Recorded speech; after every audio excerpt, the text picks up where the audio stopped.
It's also known as Ayers Rock. Can be found in the center of the Australian desert. Nope, that's not where I will be going. You're not going to the center of the Australian desert? I just wrote it on the map. I was like, oh, that sounds safe. It's dead center. I will be over here. You don't... No, it looks safe. You should do it.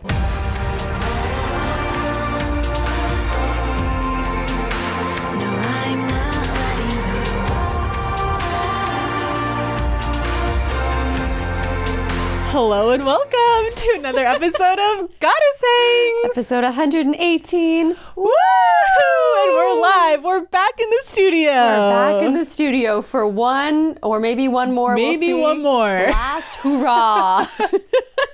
Before the big trip. If you're not watching the video and you're listening, we're back in the OG Goddessing studio, aka the Community Service Podcast studio. Yes, thank you, Craig. We're back at my old place. We're recording in person. It's an exciting day. It's very exciting. Boo didn't skip a beat. She said, she's got her little tug out. She said, we're recording. I'm going to sit on your lap. Yep, and so Boo is here with us in studio. The famous Boobies McGee Olsen is here with us live. BM Olsen. Boo, do you have anything to say? She says no. She's been a little bit of a grumpy kitten. She let me know how she felt about me leaving. I'll put it that way. Didn't like it. We'll get into that in the what's new with me, but we have a really fun episode. So we were so inspired last week when I started learning about Mount Shasta that we had to learn more about what does this whole energy vortex thing mean? What are the other places in the world that are these spiritual vortexes? We have a really fun episode planned. But first, I feel like we have a lot of catching up to do. There's been a lot moving around and happening, at least for me. Oh my gosh. Will you go first this week? Because I'm just like seeing stars that you're even back in town and I need a minute to regroup. So I want to know, Sadie, what is new with you? Oh my gosh. What's new with me? Okay, so obviously I'm back in LA at my old place. Yay! It's so weird. It's like I just feel like I never left. Like I know everyone's waiting to hear the tea because I'm like staying with Craig, right? He left today. He has a tour date this weekend, but he picked me up from the airport. We're immediately just like laughing and having a great time, being clumsy as we always were. He like was trying to grab my bag for me and like accidentally grabbed my hair, and we were just laughing, howling. Missed his hyena laugh that just kind of hurts your ears because it's so high pitched. But we had a great couple days together. We had so much fun, which, you know, it's been such a weird breakup because we agreed on it and it's been really sad, but it's also nice that, you know, it's just basically we've been acting like we never broke up, but it was nice to get to see each other and have those couple days. And we did so much fun stuff. So we had like 2 days together and it was so sweet. So something like during the basically 4 years that we were dating that Craig kept trying to make happen is go to this famous restaurant in Hollywood called Musso and Frank's. And they say they're the oldest restaurant in Hollywood. Oh. It's the like the old Hollywood, and even now it's like the celebrity hotspot. It's very famously like Marilyn Monroe and Frank Sinatra and Charlie Chaplin, like every name you can think of. That they were regulars there. They had their favorite booth or their favorite spot at the counter. Oh, I want to go. It's iconic, and I didn't even really understand what it was, just that Craig kept trying to make it happen for my birthday or an anniversary or another thing, and for some reason it was always like we were celebrating those things on a Monday and they're closed on Monday, so it was just this weird thing where it never worked out for us to go. And he picked me up from the airport. He was like, guess what, I got us a reservation at Musso and Frank's tomorrow. What better way to go to Musso and Frank's than celebrating broken up, a breakup? And I've always said that. And I've always said that. So we had a very romantic, lovely, fun little date night. And oh my gosh. Okay. So I just, this is gonna be my whole week. You're like, we don't need to hear that much about a restaurant, but this place was so cool. So, you know, Craig described it to me as it's, you know, like famous old Hollywood, whatever. So, as I'm getting ready to go there, I'm thinking about how we've talked about in past episodes about like embracing celebrity energy and making your energy big. So I was like, ooh, I'm going to play with this tonight. You know, like I'm going to this old Hollywood place. The energy is going to be, it's really old. The energy is going to be so cool there. And I want to play around with like walking into that place with my celebrity energy turned on. Because, you know, I haven't been going many places the past couple of months. I was excited. So the woods. I got dressed, feeling really cute. And we drove to Hollywood and we valeted the car. So we actually walked through the back entrance. And when you walk in, you walk past the kitchen first. And then you walk into this little back hallway where there's like the restrooms. And there's these two old phone booths. And Craig went to the bathroom, and so I was sitting by those phone booths, and I just was like, there's like a masculine ghost here. Like that was like, there's a spirit here. I was like, oh, this place is so haunted. Like, oh, like I just was like washed over me. And I mean, you can kind of assume if you're in old Hollywood that like every old building is haunted, I feel like. So I'm not saying that that's the most amazing psychic insight I've ever had in my life, but I just like, we were by those old phone booths and I was just like, oh my God, this place is so haunted. So of course, once we got settled in, I looked it up. And it is indeed famously haunted. But so we walked through the back. So we walk in and there's like multiple different rooms. There's like the original room with this like counter with the, I mean, it's all original like design. Like it's, and the waiters are all wearing the original Musso and Frank uniforms. So they're these like red suits with these black lapels and bow ties. Oh my God. And they're running around so fast. This place is packed. It's busy and it's huge. And there's these waiters just flying by you all in the same outfits. And the first like 3 seconds we walked through the back, and it just felt like I had to like brace myself. I got dizzy for a second because I felt like I had like walked into a new decade, like an old decade. But like, you know, like you felt like you walked through like a time portal, seeing all these waiters dressed like this and the energy of the place. And it also felt like someone had almost like pressed a fast forward button because they were all just moving so fast and so well coordinated. And then it kind of like time went back to normal, and I like grounded back into the present. But it was just the most bizarre feeling. And Craig, I heard Craig go like, whoa, like he felt it too. Like it was palpable. It was so cool. And so I'm like, okay, Sade's celebrity energy. So we literally like couldn't find the front to check in for a reservation. But it was fun because we walked through, we saw this private dining area where, you know, to this day, like the really famous celebrities would reserve back there to have private dining and things like that. So we walked past that. There's this beautiful private dining room with like floor to ceiling glass lit up wine display. I mean, it was stunning.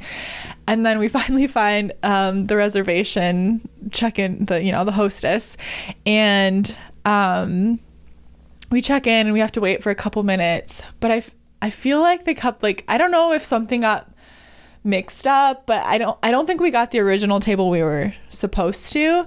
And so, because they're looking over at us, and I don't know if she thought that one of us was someone or what it was, but I'm attributing it to my celebrity energy. Okay, 100%. Is my point.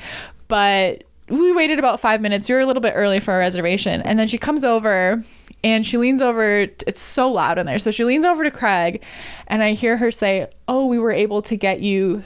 And I couldn't understand who she said's table, because there's famously certain tables that are attributed to certain celebrities. And so we sit down, we're walking past all of these like tightly packed, you barely have any room tables. And they give us this gigantic table with settings for 6 people, and it's up on a ledge and it's overlooking the entire room, and it's got these tall walls around us. It's the best seat in the house. Whose table was it? Frank Sinatra's table. No. and so we sit down. Well, Craig's like, "Are you sure this is for us? Because there's so many place settings." And she's like, yeah. You're sitting here. And they clear away some of the settings. So we sit down, and I was like, whose table is this? I heard her, say that. And he was like, I couldn't really understand her. I think she said Raymond or something. You know, Ray Romano, it's his table. And I was racking my brain. I was like, Raymond, who's a famous Raymond that she would bother to tell us? We're just trying to figure it out. And then we were lucky. So our waiter wasn't very talkative, but the table right in front of us, the waiter was super talkative and telling him all the history, and we could hear it and stuff. And we overheard him. He pointed at us and said, that's John Travolta's favorite table. So then I had a clue. I was like, okay, so we're sitting at John Travolta's table. And I Googled that. And John Travolta's table is Frank Sinatra's table. Well, now it's Sadie Olsen's table. And now it's Sadie Olsen's table. It was so amazing. It was so amazing. We were overlooking the entire restaurant. We just felt so cool sitting there. It was so fun.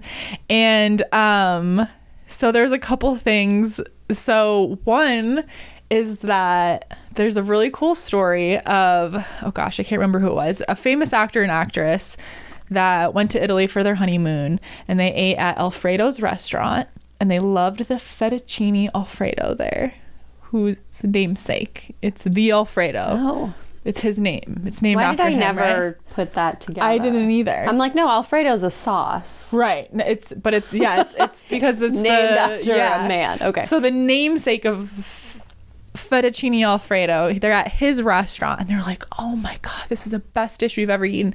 And they're like, can we get the recipe? We want to take it back to our favorite restaurant. And he's like, no way. So they go back the next night with a golden spoon and a golden fork as a gift, and they say, please, Alfredo, can we have the recipe? And he says, okay.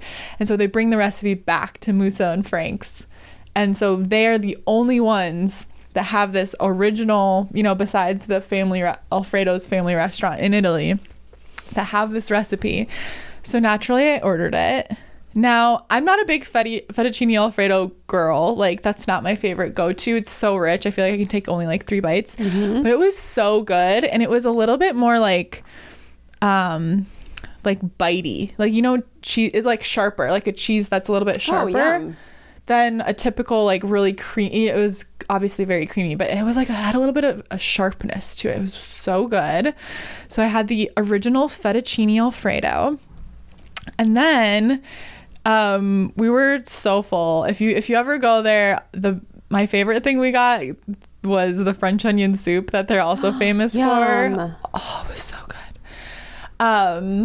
And we got a Caesar salad that was amazing, and Craig got steak that was amazing, and I had my fettuccine Alfredo. But then we overheard that waiter at the table in front of us say, you guys have to get the cheesecake. This is the cheesecake that Frank Sinatra himself requested we carry, and it gets flown in every morning into LA. And from we were where? Like, I didn't hear where, but then somebody DM'd me and said it was from New York that they also used to get it. Oh my God. So I think it gets flown in from New York. We didn't catch where that the waiter said, but it gets flown in every morning. It's not like frozen and taken in a truck. You know what I mean? It's like fresh cheesecake.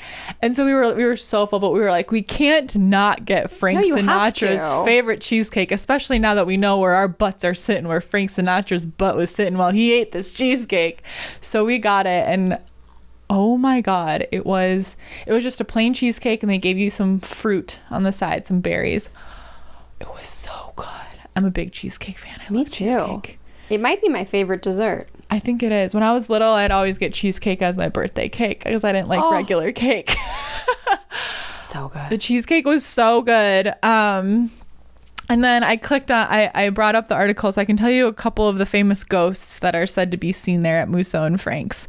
Because, okay, do you all remember when Juliet and I did the episode where we went to visit the Hollywood Forever Cemetery? And remember there was a lot about Rudolph Valentino's ghost, that he was like the most active one.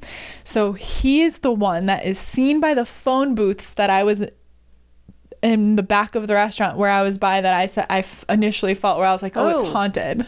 Ooh. Right? And they still have phone booths back there? Yeah. And they're like the ones where you have to spin to the number. Like they're like the touch dial? I didn't pick up to see if there was a dialer or not. I imagine there's not. I was like nervous. I was like, okay, if I go, I'll check. Yeah. But there's 2 there, and they're just completely original. It's absolutely incredible. Oh my god. It's such a fun place to go. So Rudolph Valentino, I was like, oh, I remember that name. He's all over the Hollywood Cemetery. And then Orson Welles is a famous ghost there. And then what was the other ghost that they said is seen there? Now I can't find it. But to this day, like Brad Pitt goes there, and just like it's still just like this iconic Hollywood hotspot. You can do a ghost tour that goes past it and they tell you all about it.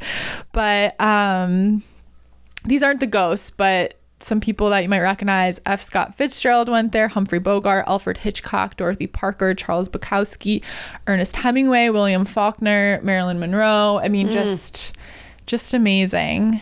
And they say, Charlie Chaplin is a ghost that is seen there. And his favorite spot was this table in, I think, the original room, it said, and it's kind of hidden in private, and it has a window to look out onto the street. And they said they've had people take a picture there, and very faintly it looks like him, like looking out the window. Yeah. It's just absolutely incredible, and it was so fun. I just Googled because I wanted to know. So it's called a rotary phone. Rotary phone, yeah. Girls born in 1991. You gotta look it up if you want to know. I saw a TikTok or I don't know, a reel wherever I was on, that it was someone stitched it, but the beginning was like a young girl that was probably like 16 or something, that was like, hear me out. What if we had like one phone that was always at home and we all shared it? And then it was stitched with like, a guy like our age, like 30 something. And he was like, that's a landline. That's a landline. Do they not, they don't know about landlines? Like she thought she had like had this genius idea. She's like, hear me out. What if? And like it never went anywhere, and it was just for everyone to use when they were at home. He's like, that's a landline. They don't know about landlines? She's having a little past life memory. Oh, wow. Oh, are you getting more comfortable, my there little you go. girl? So Musso and Frank's, 10 out of 10 recommend if you're visiting LA, if you live in LA. Super fun date night or girls night, whatever. It was so fun. And they're famous for their cocktails too. I didn't get one, but it'd be fun. They have like a huge long bar. They filmed La La Land there, Once Upon a Time in Hollywood. It's in so many movies. So okay, done. I'm going. It's amazing. But yeah, it's just been so nice to be home. There's 4 cats that live here now, so I've been in literal cat heaven. They're just you're always tripping over one. There's always one following you around.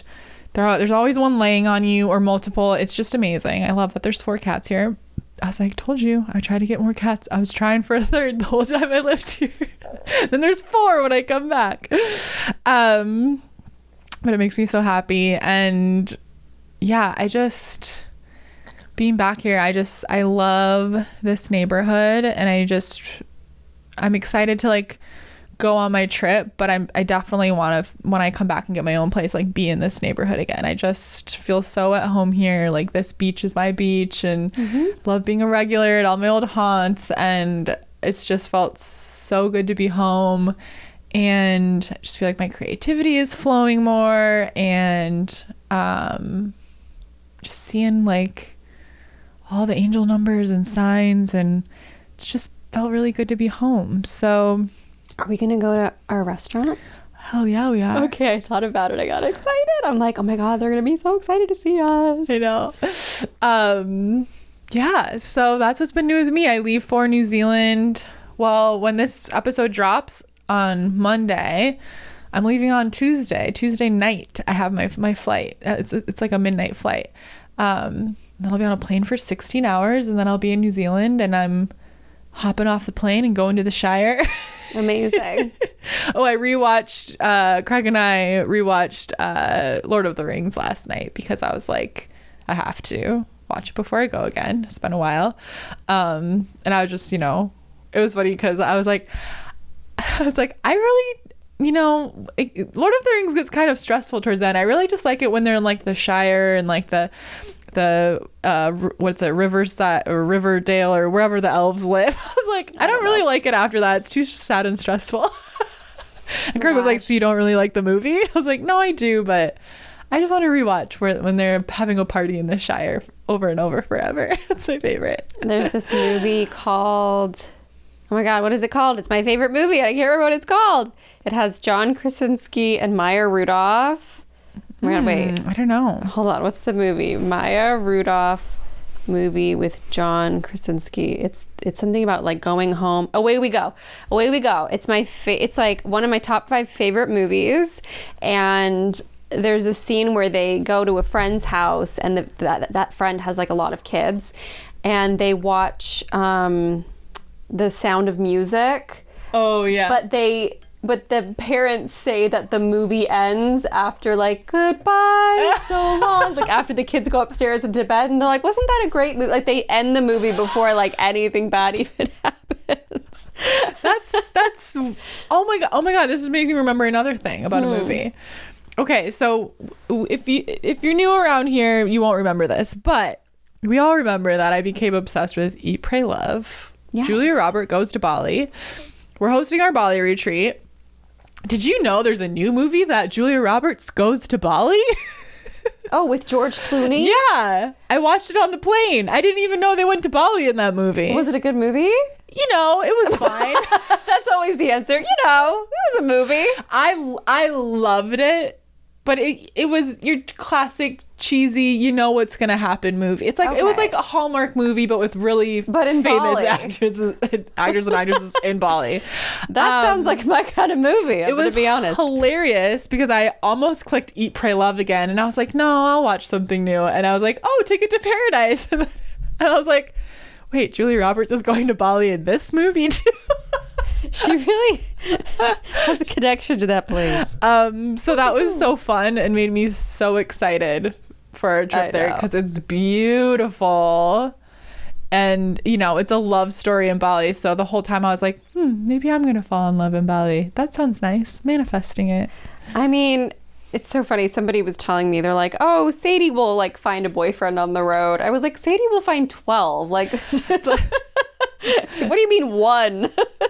Pretty much, yeah. I like having crushes. So when I moved to a new city, it's like you have your crush of that, you know, your boyfriend of the week, your flavor of the week. Yes, absolutely. Absolutely. We all know, my love affair with Robert Martin has fizzled. We've stopped sending emails, probably for the best.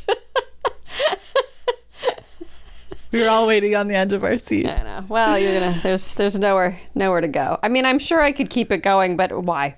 So that was a sweet moment. Is there anything else new with you aside from all of that? Just a couple things. Only like 22 minutes of stuff. That's it. I could probably find more, but no, that's what's new with me. I'm about to, you know, leave again, and it's crazy. But what's new with you? Oh my gosh. I mean, for definitely the biggest thing that's new with me is your home. But what's new with you is what's new with me. I also practiced celebrity energy, but not at Mussolini's, at some like all-you-can-eat sushi place out in like Anaheim. I was like, this will be the moment to try. And I set the intention. I said, I'm going to walk into this restaurant and everybody's head is going to turn. And I watched like magic, people like turn around. And I wasn't wearing anything fancy. I wasn't in my usual glittery garb. I was just in a normal outfit. So if you're listening to this, try this out when you go somewhere. Yeah, it's fun. It's really fun. I also did it when we were live on Instagram this week, and I imagined pushing my energy out like really far, and every time I did it, more people joined. There was a lot of people this week, I noticed. So that works. What else is new? Oh my gosh, I'm very excited. I've been getting all these ads for this Barbie experience. Ooh. There's like you know how I went to the Britney Spears experience? Yes. Which was one of the best days of my life, top 10. And Victor took me on Valentine's Day 2020, so 4 weeks before the world shut down for years. That's right. Yeah. We were in a ball pit. We lost our group. We just stayed in the ball pit for like 30 minutes. We had so much fun.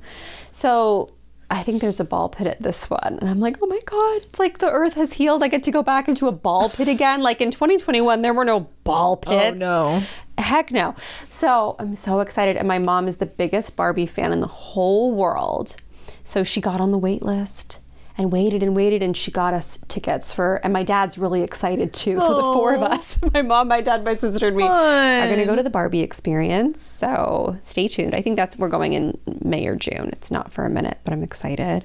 And then yesterday we recorded a podcast episode with the Let's Talk Peaches podcast. And so I want to say thank you, Lindsay and Nicole, for inviting us on. Yeah, it was so fun. It was so fun. It was so fun to talk about like business and entrepreneurship and dive into all of that, like in the mindset related to that. And that's going to come out, I think, in the next week or two, and we'll definitely repost about it. So if you want to check out another podcast with two amazing women, Let's Talk Peaches. Yeah, shout out. Shout out.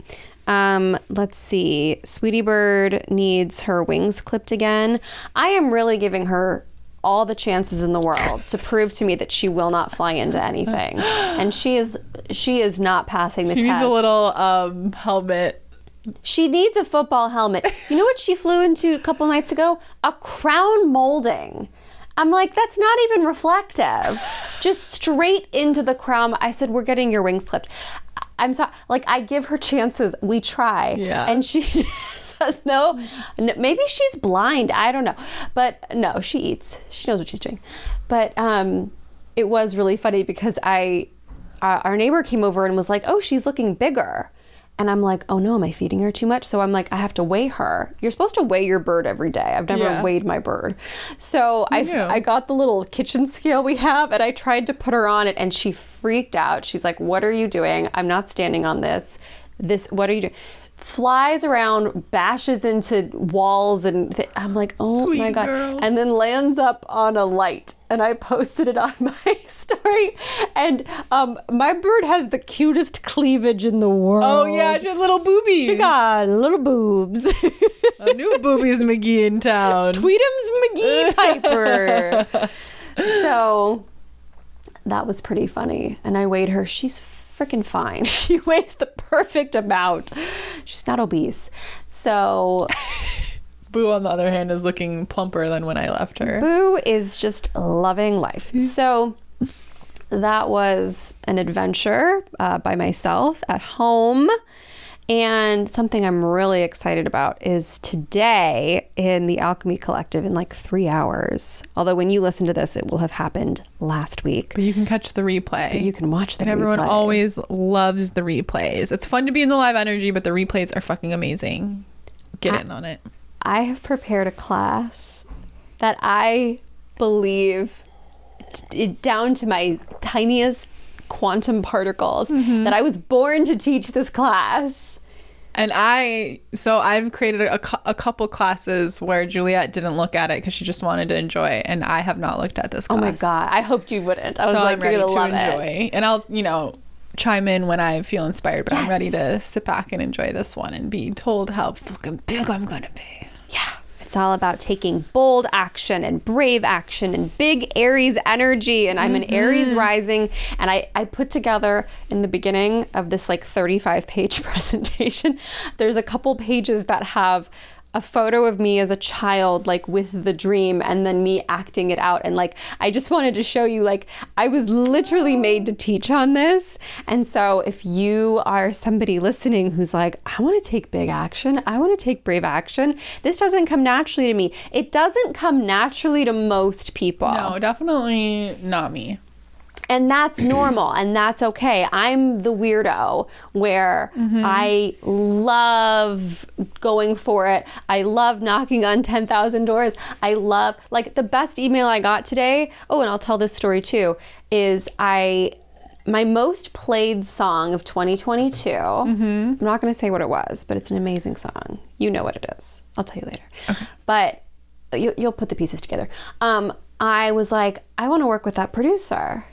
Oh, yeah. I thought you meant your most played song. I know. I told that to Victor too, and I said the same way. And he was like, "What do you mean?" The most listened to. The song I listened to the most. Yes, in 2022 by a long shot was produced and released by this particular human being. Yeah. And I thought, I'm gonna reach out. And he was very sweet. He's like, "I love your voice." Like, writes back immediately. And he's like, "I love your voice. I love your stuff. Like, maybe we'll talk about putting you on my record label." And it's funny because now that I'm like in my 30s, like that idea doesn't like a record label. Like it doesn't do what it would have done for me like 10 years ago. I'm like, I mean, maybe like we'll talk. Yeah. But I want to write something that he can put out. And he said, "I'm going to be honest, I'm going to say no to most things you send me, but like, please send me stuff." So I sent him 2 songs, and I got the sweetest email today that was like, "No, thank you. I don't want these, but like, let's talk about this and let's talk about this."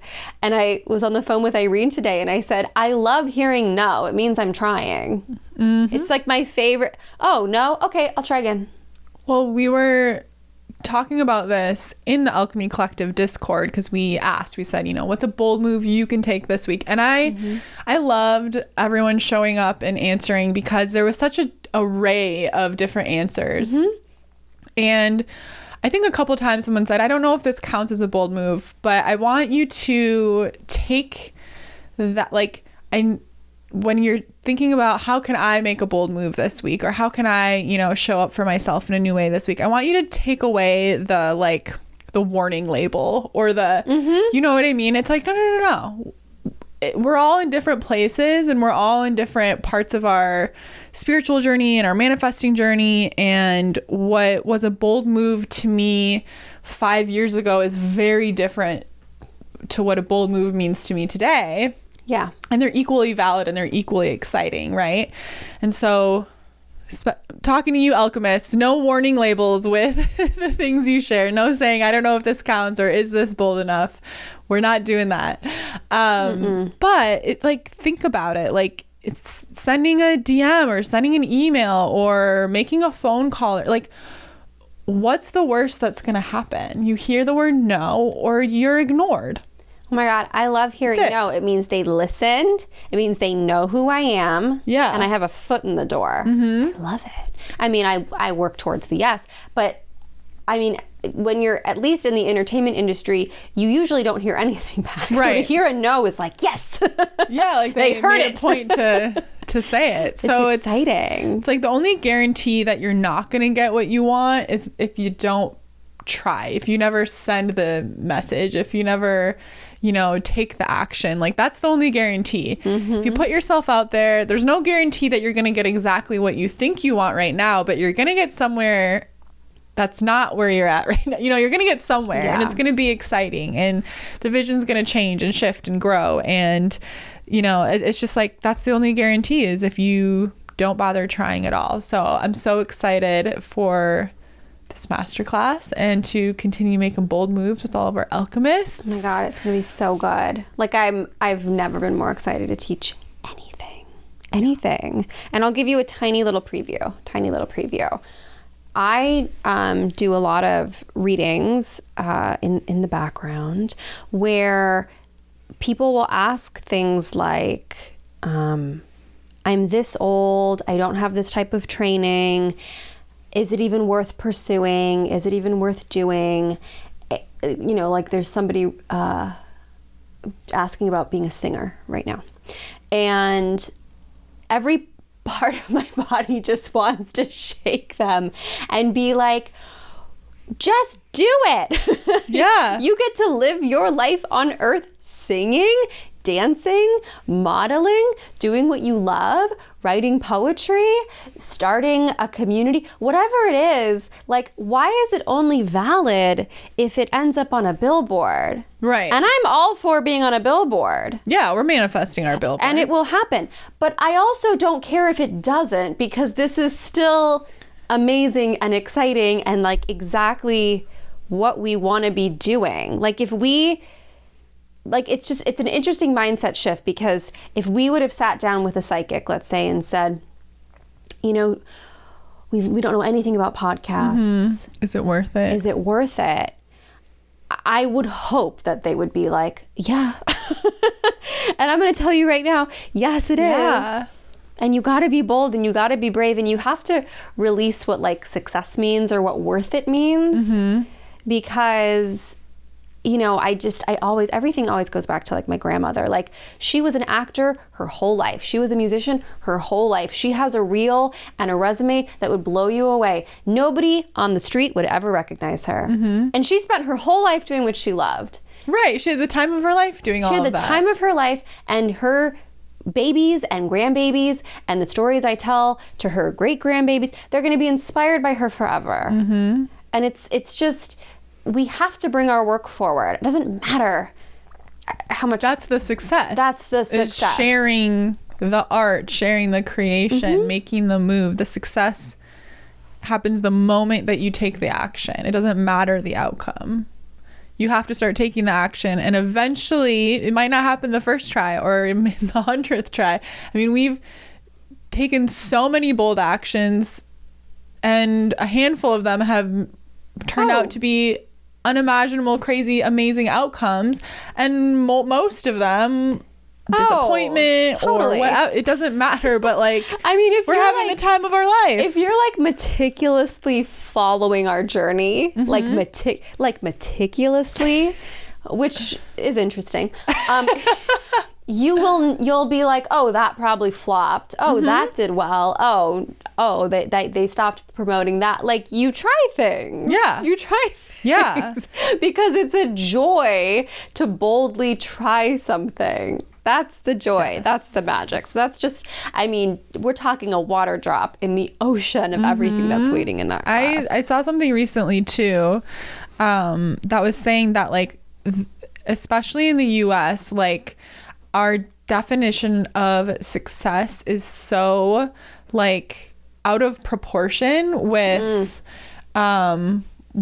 like it's just so like over dramatized basically I can't remember the interview, but it was a gentleman saying that if for Americans, if you make $450,000 a year, you're in the top I don't know, small percentage of like wealthiest Americans. I think it's one.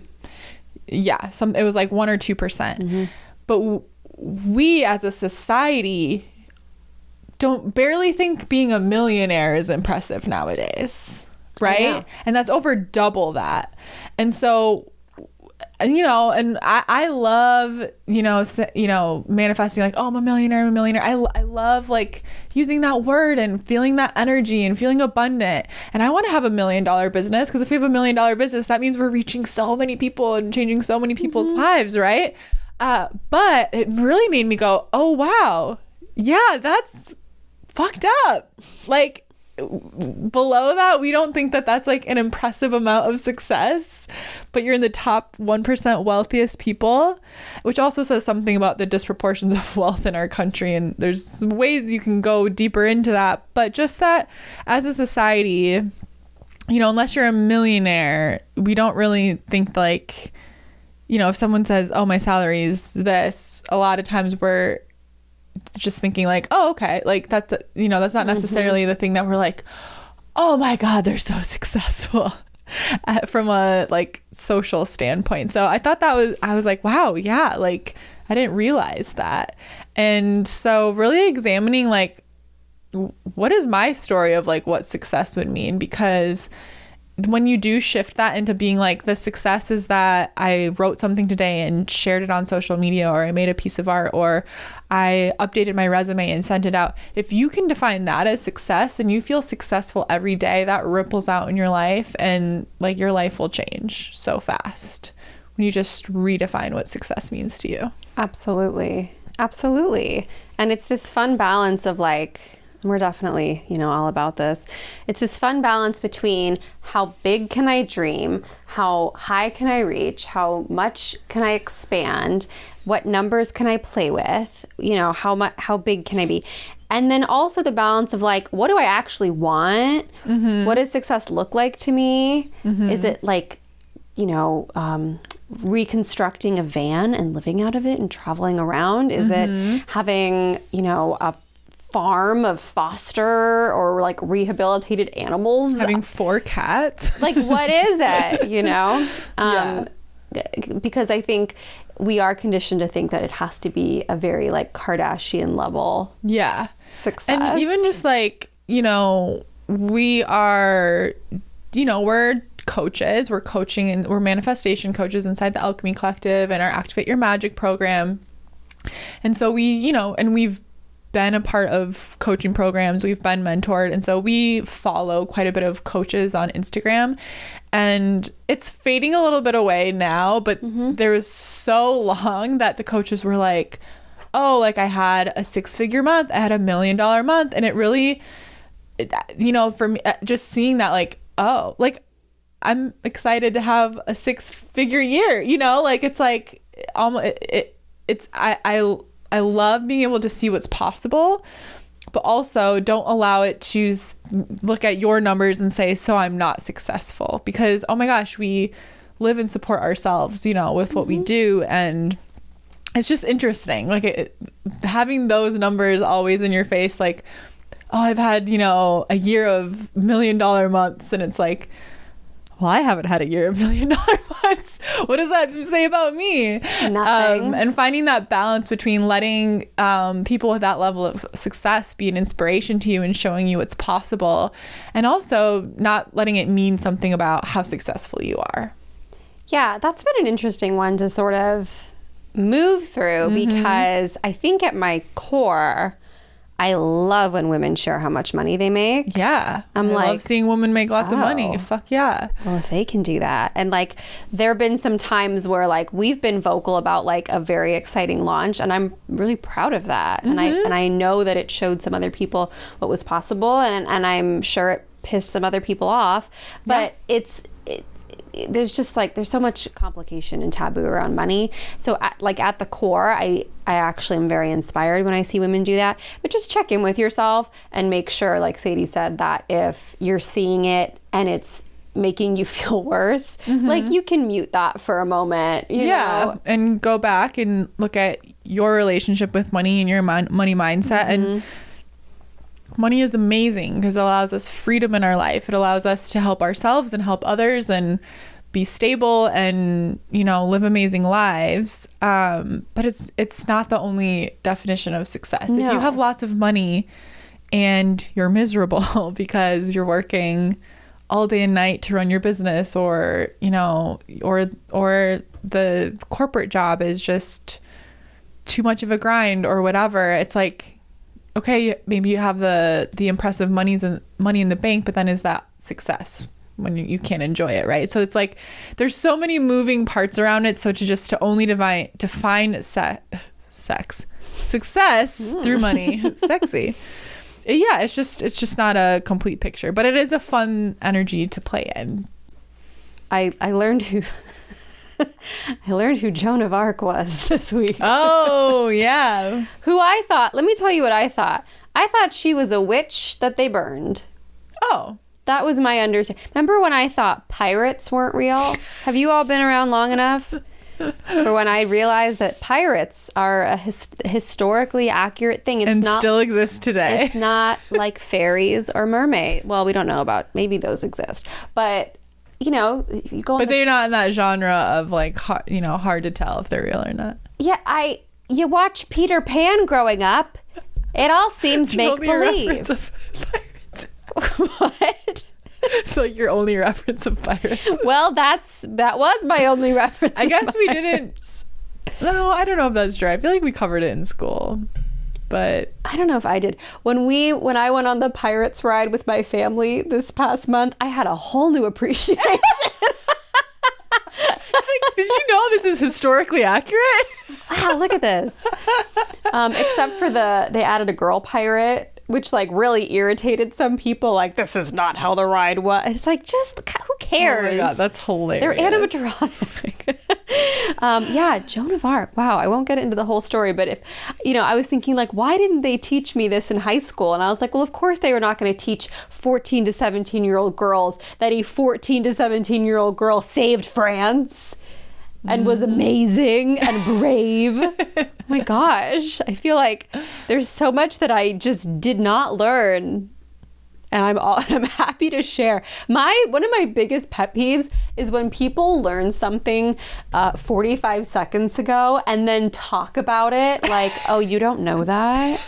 You don't know that? Also, even if you've known it for 20 years, if I don't know that green means go, like, be nice. You don't know what I've been through and vice versa. I can't say, you've never heard about. No, they haven't heard about it. It's okay.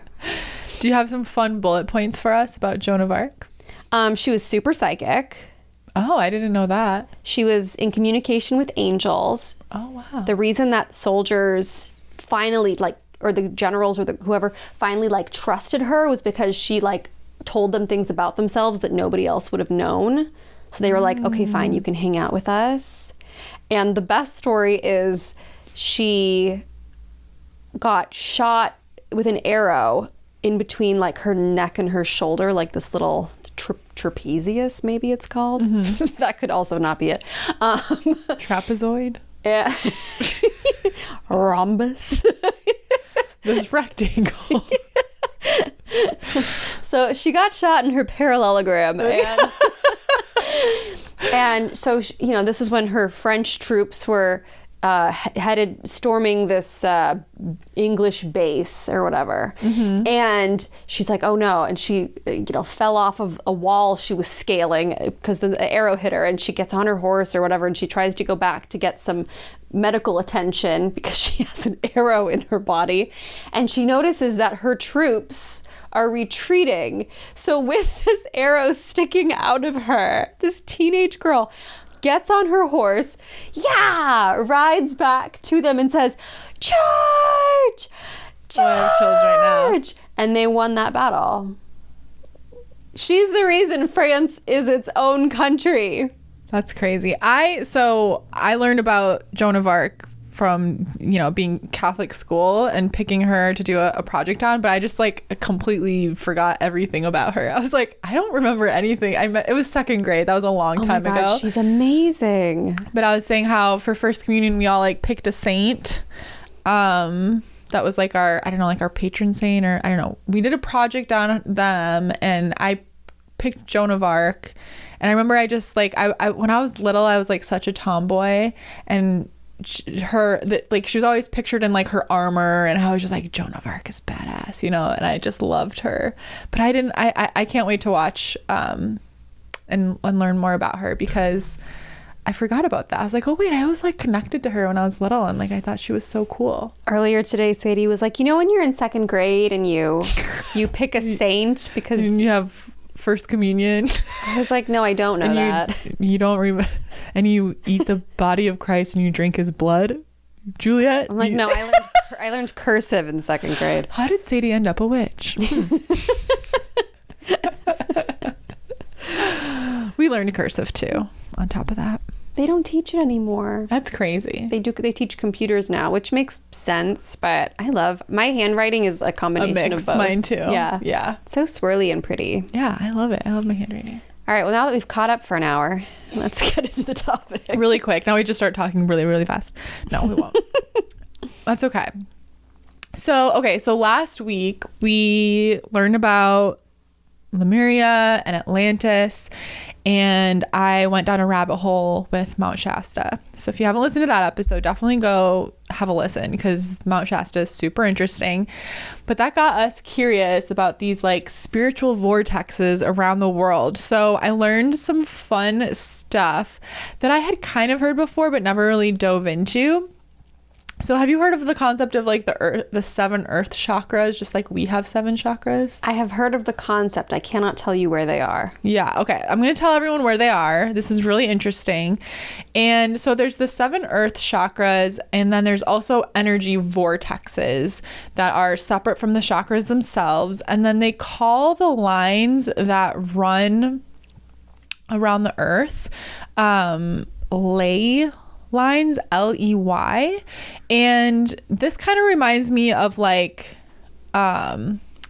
meridians in our body, just the energy like, I don't know, like the trails, the lines, that the way that energy travels through our body to move through our different energy centers. So this is really interesting. And, you know, we had heard over and over and again about Bali being a spiritual vortex, being an energy vortex. And so we wanted to dig into that a little bit more. And then we learned so much more beyond that. So really quick, I want to tell you the 7 chakras of planet Earth. And then Bali is not a chakra, but it's an energy vortex. And it's really cool what its job is. And it's so funny because we didn't realize this when we created the theme and the sort of theme throughout our retreat, our spiritual retreat, but it has to do a lot with what the center itself is. We intuitively line that up, of course. Okay, so the root chakra, which for us is our root at like the base of our spine. So the root chakra of the earth is found at Mount Shasta, California. Mount Shasta. So this root chakra, Mount Shasta, California, USA. Oh, here's a kitten. Hi, which one are you? Oh, Thelma? Yeah. Thelma's here. So this connects us with our inner strength and sense of stability. And then the sacral chakra is found at, I love saying the name of this, like Lake Titicaca. I can't say it without laughing. I'm sorry. This is on the Bolivia-Peru border. The solar plexus chakra of the earth is found at Ayers Rock, known as Uluru, and the Olgas, which is in Australia. This would connect us with our life energy, sense of purpose, and inner strength. The heart chakra is found at Glastonbury and Stonehenge in southern England. That's the heart? That's the heart, yeah. The heart? The throat chakra is the Great Pyramids of Giza and Mount of Olives in Egypt, a center of communication, truth-seeking, and personal expression. This is really interesting. So the third eye chakra has no fixed location. It moves around. And I don't know, I couldn't tell you how they calculate this. I mean, I think the truth is they guess. But I love that. I'm sure they can measure energy levels, though, of different things, because how do they know the chakras of our body too, you know? So anyways, it says more on this later in this article. I'm on subconsciousservant.com. And so the third eye chakra has no fixed location, but it's currently situated near the heart chakra. So near Glastonbury and Shaftesbury in England, which is interesting. And then the crown chakra is at Mount Kailas in Tibet. So those are the 7 chakras. Now, this is what's really cool. So Bali, where we're going on our retreat, and where Julia Roberts loves to act. She will only take a part if it is being filmed. You know in Bali. what? I feel like that's not, same. You know what? If you want me in a movie, you gotta put the setting in a nice everyone's, location. bugging me to be in movies all the time, and I'm like, not until it's set in Bali. I know. When I went, oh, now do I have 2 kitties in my lap? Oh, Boo's gonna get mad. She always says, oh, a kiss. Wow, she's being patient. She usually hisses at them. Thank you for being sweet. Boo, so relaxed. Okay, so an energy vortex. So energy vortexes are a little bit different than the chakras, but it's a swirling center of energy. And so it's said that where the ley lines, like these paths that the energy travels from these different places, it's where these lines intersect, a vortex is created. And so energy is like swirling there. And so just like how we have an electromagnetic field that is measurable up to 4 feet away from us, which is pretty amazing, this is the way that the natural energy is moving. It's electromagnetic energy. So that would be measurable. Okay, so there's energy vortexes all over the world. So let me see. So Sedona is a famous one that we all have heard about a lot. Es Vedra is a limestone rock jutting out of the Mediterranean Sea off the west coast of the Spanish island of Ibiza. And the legend is that this rock, that the rock is the tip of the sunken city of Atlantis. Oh. So that's interesting. So it says that this rock has a really powerful magnetic field, and like birds get disoriented when they like fly over it. Isn't that interesting? Maybe that rock is in my living room. The energy of that rock. You gotta check. It's all the crystals. That's why she keeps flying into stuff. There's the Haleakala volcano in Hawaii that's said to be a vortex. Tulum, also a popular spot for spiritual retreats, is said to be an energy vortex. So it's really cool and really interesting. And what specifically, so these different energy vortexes are said to have sort of like different, describe it as like jobs they do. And the Bali energy vortex specifically is said to be the world's purification center. So the energy, as it moves through the Bali vortex, the energy is cleansed and purified, which is a big theme in our retreat. The first half of it, we're really focusing on cleansing ourselves, ridding ourselves of the, you know, sort of the spiritual baggage that we carry around that tells us stories about what we can and can't do in our lives. So it's really cool. So let me see. I read something cool in here. So energy vortexes are where energy spirals and flows up and out, and they're intense points that can amplify any emotion you experience and can link you to the stage of energy that aligns best with your present state of being. So very healing locations to be. So Bali has 6 sacred sites, and so Bali is said to be the location of the Earth's Kundalini energy, and it's where the energy of the planet gets cleansed, which is absolutely amazing. And right now I'm on elevatelifeholistic.com. Elevate is spelled with a number 8.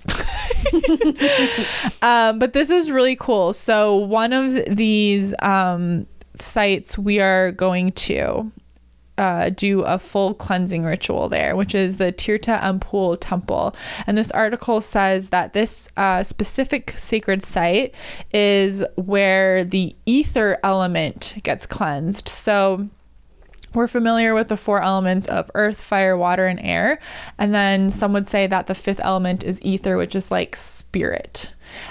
So we are going to the sacred site, Tirtha Ampul. It's part of our retreat, and you get to go into these sacred waters and be cleansed. And I think that's so cool. When I read this, it made me so excited because it's specific to the ether element. So it's like we are going to be cleansed on like a deep soul level. I'm ready. I'm so ready. So it's pretty amazing.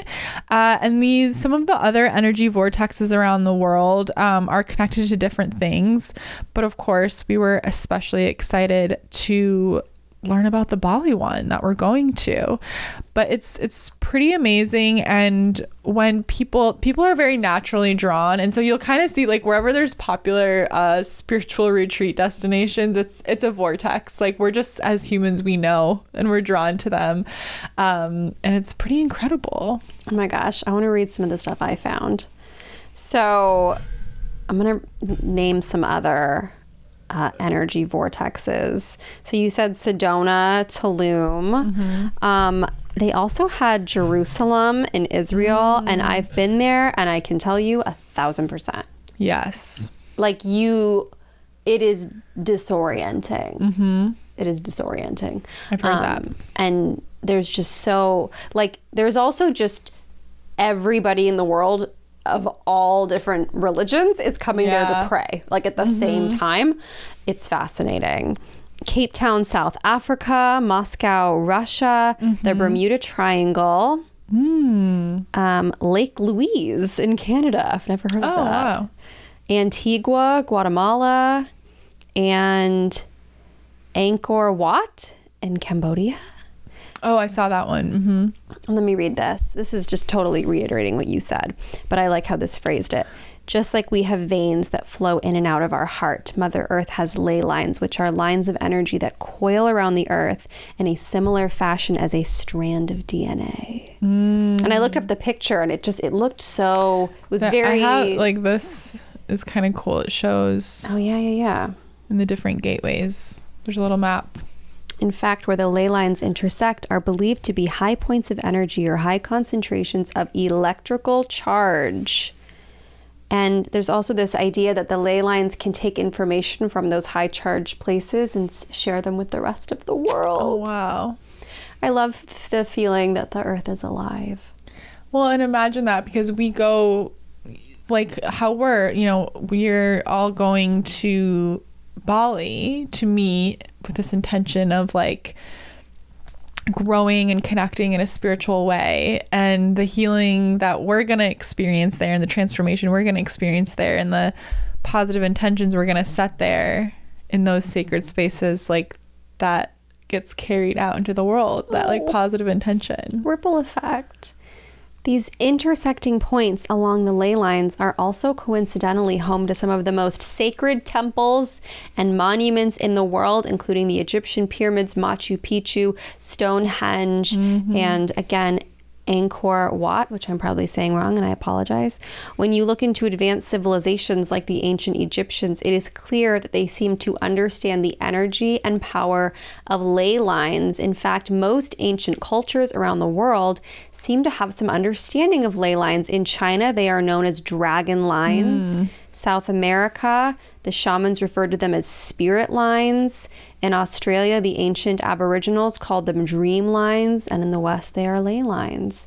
So again, it's like, you know, different civilizations that probably didn't have contact with each other all came up with this same wisdom. That is always so amazing to me. What are the odds? It's just like the same thing that we just learned about with the pineal gland and it being represented in like every world culture, every religion. It's just like, we know, and it's not a coincidence that across time, across space, that there's all of these what's the word, not synchronicities, but just these alignments of like we're all talking about the same things. It's incredible. Let's see. I want to go through what I found. So I was on a website called BaliSpiritFestival.com. And it's funny because they put Bali on top, even though it's not one of the main chakras, and the rest of the ones they listed were the main chakras. They're like, we'll throw Bali in there too. But it is an energy center and it's a powerful one. So let's start with Mount Shasta, the root. This volcano is surrounded by dark green forests, which stretch all the way to the sacred site. The sacred site of Oregon. Shout out to our sacred friends in Oregon. It has extremely potent energy that is said to awaken the crown chakra. Oh, that's funny because yours said it was the root chakra. You know, I'm not sure how with it this article writer was. Native Americans share stories of Mount Shasta being the center of the universe, and many ceremonies still take place there. Throwback to last week, it is also believed to be the dimensional gate of the Lemurian civilization. We've had Atlantis and Lemuria come up today. Let's see if there's anything else here. Sacral. Lake Titicaca carries, is that how it's said? I think so. That's how I've always heard it said. Carries, but, you know, it says titty and it says caca. It has it all. Carries the energy like a womb of creation, known as the sacred gateway to birth new ideas and balance sexual energy. And it's very close to Machu Picchu and Cusco. Ooh. Sacral chakra is Peru. And you know what? Peru is the one country where I was very popular in as an artist. Oh, yeah. Oh, my gosh. I would get so many letters written in Spanish, and I was a top 20 radio artist on their, on like the Kiss FM of Peru. So cool. It was a glitch like none other, and it was the most exciting like 6 months. I'm sure I could reach out and I would like sell out a venue. It'd be so You fun. should. Well, let's go. Okay, well, we'll do a trip where we go to...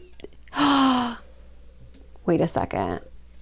We need to do an ongoing series, like a 5-year goal, where we hit all the chakras of the earth and the vortexes. Yeah. Starting with Bali! Bali! Who's coming with us? You should go. It's going to be amazing. Look, I know it's a long flight. You're going to get on the plane. You're going to take whatever you need to sleep on that flight. That's up to you. I'm not going to say anything. And you're going to wake up and you're going to be there. That's what I'll be doing. Taking my plane vitamins. Okay. My plane vitamins. These are my airplane vitamins. I take the drowsy Dramamine and melatonin. You know what? You could do drowsy Dramamine and order like some type of alcoholic beverage. You're not supposed... This is not advice. Don't take Not it. medical advice. That's how I remember 10 minutes of the flight back from Israel because I did drowsy Dramamine and like a wine or something. Wow. It was gone. All right. But I don't recommend it. Don't do it. I'm pretty good. But do it if you want. I'm pretty good sleeper on planes, but I do have a 16-hour flight that starts at midnight, and I'm like, damn, I wish it started at like 5 p.m. so I could be awake for, because I can't sleep 16 hours, but I'm supposed to like start sleeping. You might. But I'm like, if I start sleeping at midnight and I sleep for 8 hours, which would be generous on a plane, then I still have 8 more hours to go. I wish it was like be awake, watch 4 Julia Roberts in Bali movies. You'll be there. What other movies is Julia Roberts starring in that are located in Bali? Send me your recommendations. I'll probably rewatch Eat, Pray, Love and Ticket to Paradise because I'm so excited about freaking Bali. But I was like, I wish it was like I could... midnight is late for me, so I'm not gonna be able to stay awake, but I'm like, I could watch like 2 movies, that's 4 hours, and then sleep for 8 hours, and then I have 4 hours after that. But anyway, that's what's been keeping me up at night. Anyways, back to you, Julie. All right, solar plexus, Uluru, Australia.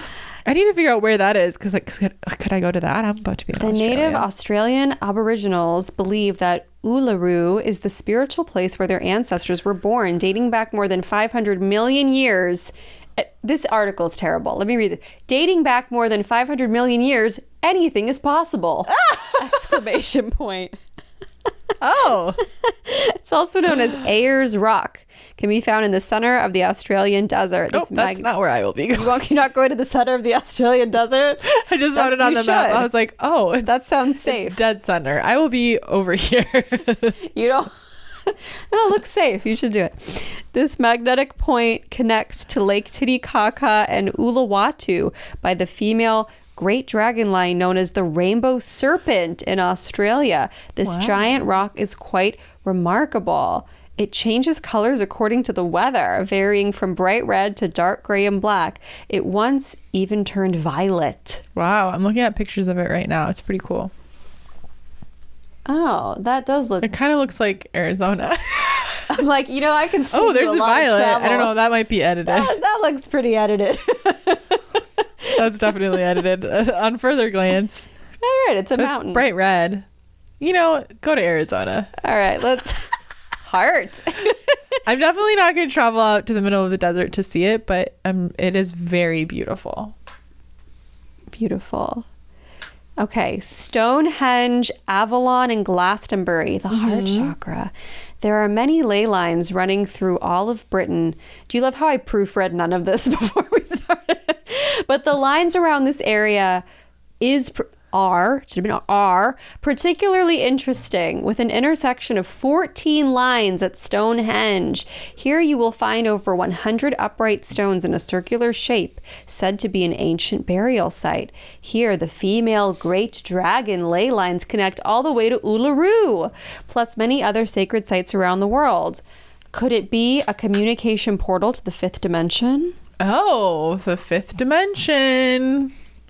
By the way, if you're going to start planning your trip to all the energy vortexes like us, make sure you get your witchy travel guide. Oh my gosh, we made you a witchy travel guide. It's free. It's so cute. It's free. It's fun.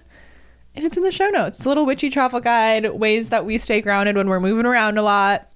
And I also did a little tidbit just about my very simple, basic, but helpful recommendations for solo travel, because I've gotten so many DMs that are like, oh my gosh, I want to travel, but like my group of friends just can't get their shit together. We never make a solid plan. I want to go by myself, but I'm nervous. And like, you just got to go. You got to do it. Like, no more waiting around. So I also have some tips in there for that. And then we also share some more details about our Bali retreat in there too. So you can get it all. Witchy packing essentials, clearing the energy in the new spaces you're staying in, protecting yourself, grounding yourself, solo travel. It's a really great little guide. It was fun to make. So make sure you grab that. Throat, chakra, Cairo, Egypt.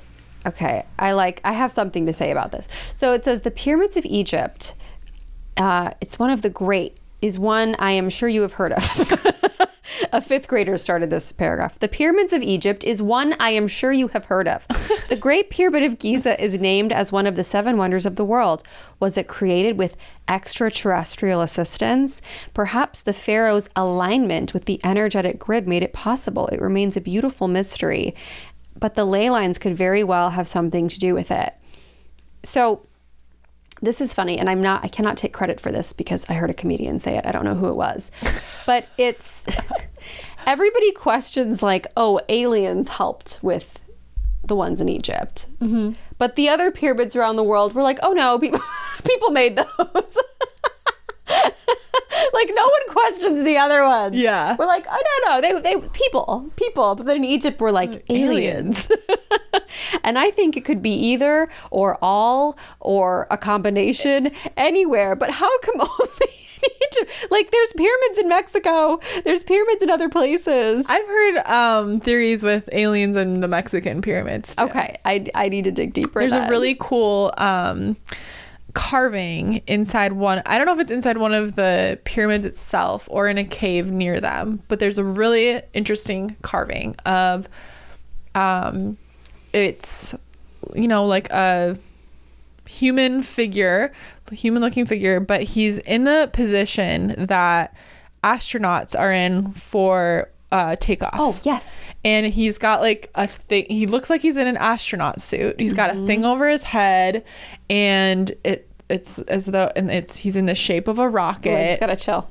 And this was carved, you know, a very, very, very, very, very long time ago. So there's this theory that, like, you know, people in ships did come down and like teach technology and help make these things, and then they took their rockets back. Because like, how would they conceive of carving something like that? Well, didn't we do an episode on this once, like an ancient alien thing? I think we did. I think that's why I learned it. Because I remember all these ancient civilizations have these, well, I shouldn't say all, but many have these documentations of the gods coming down from the sky and helping them. And it looks like they're in like little flying saucers and rocket. Yeah.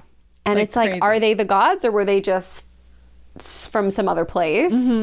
And, you know, they compared it to when I guess a plane landed in a place where, you know, modern society wasn't making contact with this particular group of people, how they thought, oh my God, the gods are here. They thought it was God coming. Yeah. And so I was like, oh, well, that would make a lot of sense if it's like, oh, the heavens opened up and down came this being, and it was a god or a goddess. And times were much more interesting then. Yeah. Times are interesting now, though. I mean, that's true. Got some interesting things going on. Crown chakra. Ooh. We're going to skip the third eye because she travels. Oh, yeah. It said more on that later in that one article. But I never found more on that later. Mount Kalias, Himalayan mountains. Open your eyes to see your true self on this sacred mountain in Tibet. A spiritual place to connect to the higher astral planes for insights from other dimensions. For years, this has been a pilgrimage site for many religions. Hinduism, Buddhism, the Tibetans When walking down the mountain, it is recommended to circle clockwise in the direction of the Earth's chakra's energy to cultivate it. Oh, there's like a way to move. Ooh. I want to go to all these places now. Yeah, I'm trying to find it where it said more on that later about the third eye chakra, which does not have more on it. Where in the world is Carmen third eye chakra? Where is she now? But this person is saying on the subconsciousservant.com article, what's her name? I just said it. Chloe wrote this article. Hey, Chloe Parpworth Reynolds. But saying that like traveling to these places can be incredibly powerful for manifestation, for enhancing your ability to visualize and tap into your intuition and all of these things, which is very exciting because we're traveling to them. But if that's not accessible for you right now, it can also be a fun practice to like include their image on like your vision board or like a meditation. Practice visualizing, like doing a visualization meditation of like being at the pyramids and maybe like going into them and seeing like what your mind's eye like has you discover and things like that. So there's, I'm excited to specifically have the opportunity to travel to some of these places, but there's so many ways you can like tap into the energy. Oh my gosh, now. Go on YouTube and type in, insert the city, the location, Machu Picchu, Bali, wherever it is, and like 4K video. Yeah. And just get lost for like an hour and see what you can feel. We do photo readings in the Alchemy Collective for our psychics, and a picture really does say 1,000 words. Like you'd be amazed at what you can feel and pick up on through a picture. So I love that. If traveling is for you right now, like go for it. And if it's not, like there's other ways to get in the magic of it. And that's so great. That's so great. Well, that's really all I have here from this OK article. Look at us, so prepared. We were just really excited to be together, and to be honest, we threw this together at the last minute. Could you tell? Surprise! We're all about honesty here at Gotta Things, and so don't forget to get your witchy travel guide. We didn't even bother talking about the other stuff we've got going on. Well, we talked about the Alchemy Collective class. Make sure if you are that really replay. excited about the Bold AF action replay. We're embracing our big Aries energy. We're about to enter Aries season in a couple weeks. We're like a week when this comes out. It's coming up. It's coming up very fast. So it's time to get in the energy now, start building up the momentum so that during Aries season, you're ready to take big, bold action. Today or tomorrow. There are lessons from every sign of the zodiac. And we can all, even if you're like, oh, well, I don't have Aries in my chart at all, we can tap into any of it at any time. We technically have because the night sky is over us and it exists when we're born. So even if there's not a specific planet, there's still, like we have the influence of every sign within us. That's why it's so fun. This is why it's also an important piece of the Alchemy Collective that we work with the new and full moon every month. Yeah, we had a really lovely... Oh, finish. Well, because when you do that, you do tap into every single sign's energy, both from the new moon and the full moon perspective throughout a year.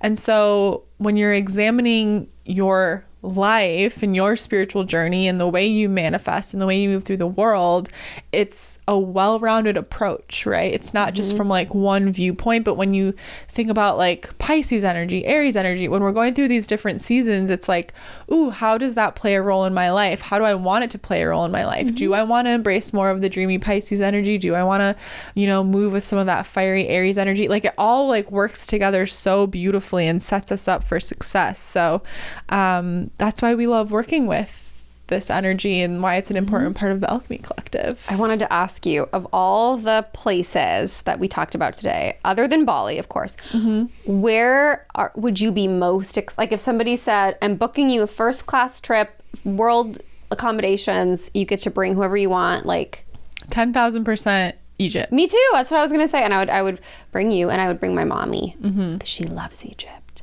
Yeah, I feel like I'm being called the Egypt big right now. Like, it's so funny because when I booked my New Zealand trip, like everyone I was following on Instagram was suddenly like in New Zealand and Australia, and I was like, okay, I guess that's confirmation that I meant to be there.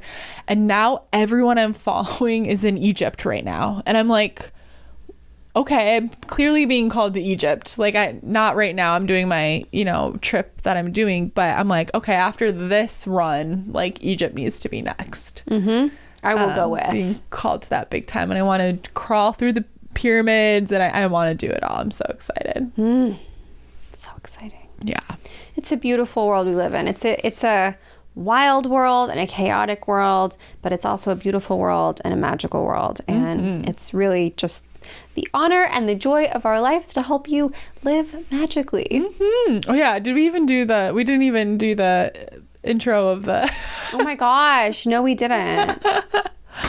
Well, we'll recap right now. I'm Sadie. And I'm Juliet, obviously. And we inspire you to live magically. And if you want to work closer with us, you can join us inside the Alchemy Collective. We meet live 6 times a month.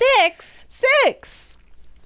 We do witchy rituals. We do master classes. There's a whole library. It's like over 30 hours. I literally did the math. By now it's like 35 plus hours of master classes, meditations, guided tappings, all of these tools for you to live. You will not be able to get rid of us. Magical life. You're going to love it. It's like your own witchy, empowering, manifesty Netflix. It's the best. We also have our free witchy manifesting guide you can grab. It's 51 pages. It's so fun.